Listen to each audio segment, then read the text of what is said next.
پھر اس کا تیسرا حق ہے تفہیم قرآن، یعنی قرآن کا فہم حاصل کرنا، قرآن کے مفہوم و مطالب کو سمجھ کے پڑھنا، کہ ہمیں سمجھ آتا ہو کہ بات کیا ہو رہی ہے۔ تلاوت کرنے والا پڑھ رہا ہوتا ہے کونوا قراءۃ خاسئین، تو سننے والا کہہ رہا ہوتا ہے سبحان اللہ، یعنی وہاں ذلیل بندروں کی بات ہو رہی ہے اور یہاں پہ لوگ سبحان اللہ کہہ رہے ہیں۔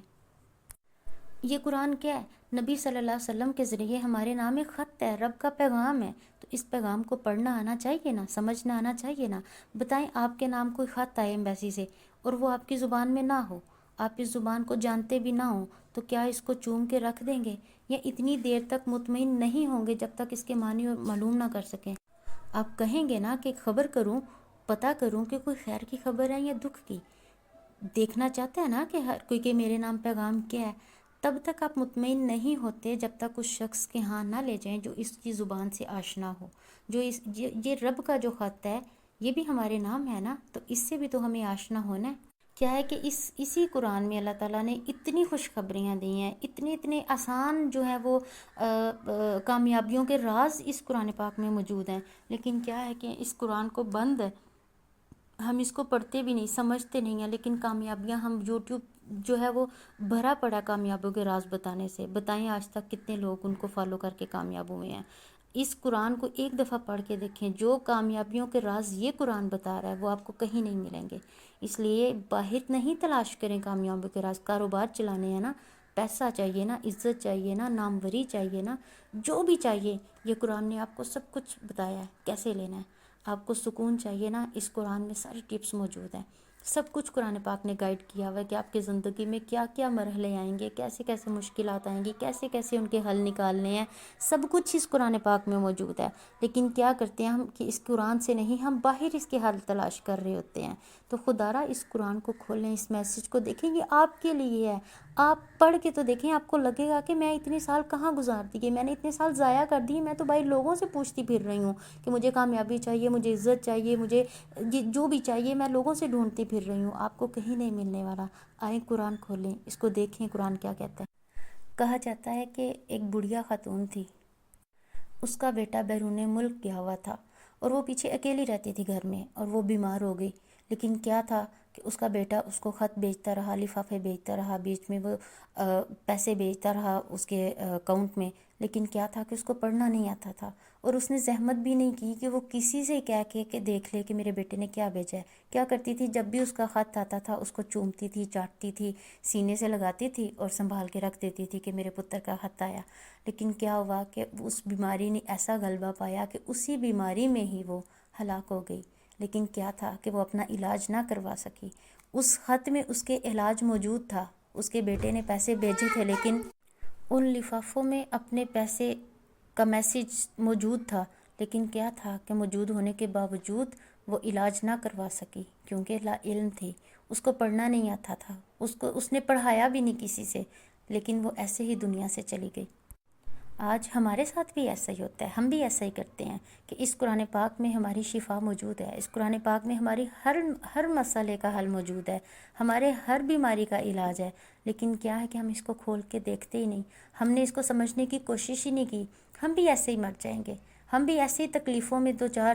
زندگی گزار کے ہو کر تو چلے جائیں گے، رخصت ہو جائیں گے دنیا سے، لیکن کیا ہے کہ ہمیں اس کے مطابق جینا نہیں آئے گا، ہمیں ان کے حل نہیں ملیں گے۔ ہم چونکہ اسی بیمار بڑھیا کی طرح ہماری روحیں بھی آج بیمار ہو چکی ہیں، ہم بھی ذہنی مریض بن چکے ہیں، لیکن کیا ہے کہ ہم اس کا علاج نہیں کروا پا رہے۔ ہمیں اندازہ بھی نہیں کہ جس طرح اس کے بیٹے نے لاکھوں پیسے بھیجے ہوئے تھے، کیا تھا کہ وہ میسج نہیں پڑھ سکی، اس کو سمجھ نہیں آئی۔ اسی طرح ہمارے بھی اندر اتنی زیادہ کیپیسٹی ہے ہی نہیں کہ ہم اس کو سمجھنے کا تھوڑا حوصلہ تو پیدا کریں، اس کو برداشت کریں، اس کا علم سیکھیں، جو بھی تکالیف آتی ہیں وہ برداشت کریں اور اس کو سیکھ جائیں۔ جو سیکھ جائے گا وہ اس کے فیض کو پا لے گا۔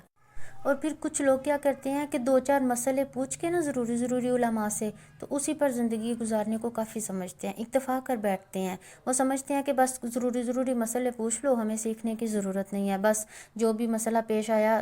فلاں عالمہ سے رابطہ کر لیا، فلاں باجی سے، فلاں اسکالر سے رابطہ کر لیا، جی ہمیں بتا دو، ہمیں کیا، بس آپ ہی بتا دو، یعنی ہم خود نہیں پڑھتے، ہم خود نہیں سمجھتے، ہمیں پھر سارے لوگ جو ہیں وہ ادھر ادھر گھماتے پھراتے رہتے ہیں۔ کوئی ہمیں کسی فرقے کا مل جاتا ہے، کوئی کسی فرقے کا، ہمیں پھر یہ بھی تسلی نہیں ہو پاتی کہ ہمیں اس بات کو کتنے پرسنٹ لینا ہے۔ تو بھئی آپ خود پڑھو قرآن پاک، خود یہ علم سیکھو، خود جانو، پھر لوگ آپ کو گھما نہیں سکیں گے۔ ایک ہی مسئلے پہ کوئی عالم کچھ بتا رہا ہوتا ہے، کوئی عالم کچھ بتا رہا ہوتا ہے، آپ بھی عالم بنے نا، آپ بھی سیکھیں، تھوڑا سا ترجمہ پڑھنے کی کوشش تو کریں، آپ کو بھی بڑے معنی سمجھ میں آنے لگ جائیں گے۔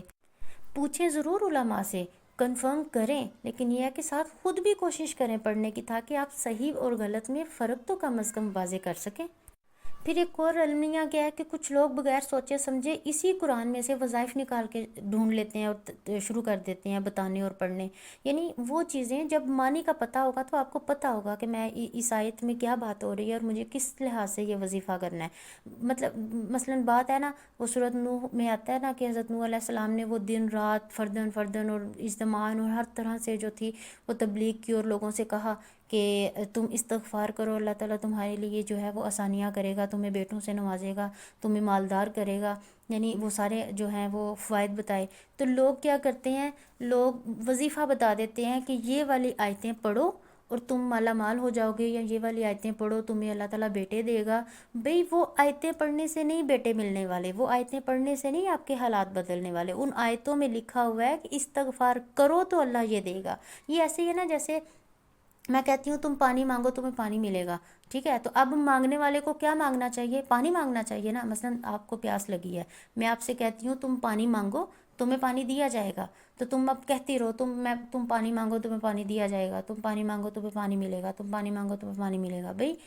تم پانی مانگو گے تو ملے گا، یہ جملہ دہرانے سے نہیں پانی ملنے والا، تم کہو مجھے پانی چاہیے۔ اسی طرح اللہ تعالیٰ نے ان آیات میں کہا ہے کہ جو استغفار کرے گا اس کو اللہ تعالیٰ بیٹے دے گا، جو استغفار کرے گا اس کو مالا مال کرے گا۔ تو دیکھیں استغفار، لوگ یہ نہیں بتاتے کہ آپ استغفار کرو، لوگ بتاتے ہیں یہ آیتیں پڑھتے رہو، تم استغفار کرو تمہیں سب ملے گا، تم استغفار کرو تم سب ملے گا، یہ آیتیں پڑھتے رہو تمہیں سب کچھ مل جائے گا۔ تو بھئی تم ترجمہ خود پڑھو گے، تمہیں پتہ چلے گا کہ اس میں لکھا کیا ہوا ہے اور میں کر کیا رہی ہوں۔ اس لیے اندھا دھند وظائف کو بھی فالو نہ کرے، وہ وظیفے جو تو نبی پاک صلی اللہ علیہ وسلم سے ثابت ہیں وہ تو اٹس اوکے، آپ فالو کریں ان کو، لیکن جو چیزیں تجربے کے تحت یا علم کے تحت علماء نے کچھ چیزیں بتائی ہیں قرآن پاک سے نکال کے، کہ جیسے قرآن پاک میں تم استغفار کرو یہ ملے گا، یا اس کے علاوہ اور بھی ایسی چیزیں ہیں، تو ان کو کم از کم ترجمے سے پہلے سمجھو تو صحیح کہ آپ واقعی ایسا ہے قرآن پاک کے کیا۔ اس سے کئی دفعہ ایسے وظائف لوگ بتاتے ہیں کہ جس میں اس بات کا کوئی تعلق ہی نہیں ہوتا، یعنی آیت کچھ کہہ رہی ہوتی ہے، ٹاپک کوئی اور چل رہا ہے، اور لوگ کسی اور کام کے لیے وظیفہ اندھا دھند بتا دیتے ہیں، اور فالو کرنے والے بھی اندھا دھند فالو کرتے ہیں، وہ وظیفے کرنے لگ جاتے ہیں بیٹھ کے۔ لہٰذا یہ کہاں کمی آتی ہے؟ صرف یہاں کہ ہم نے قرآن کو خود نہیں سمجھا، اس کو پہلے نمبر پہ تو خود سیکھا نہیں ہے، دوسرا اگر یعنی کسی کے ذریعے ہم کر رہے ہیں تو کم از کم سمجھ کے تو کریں، اس کا فہم تو حاصل کریں۔ لوگ بھی تو بغیر فہم کے ہی بتائے جا رہے ہیں، ہر کوئی عالم بنا پھر ہے، ہر کوئی جو ہے فتویٰ دیے جا رہا ہے، بھئی اس کو پہلے سمجھیں، اس کے بعد اس پر عمل کرنے کی کوشش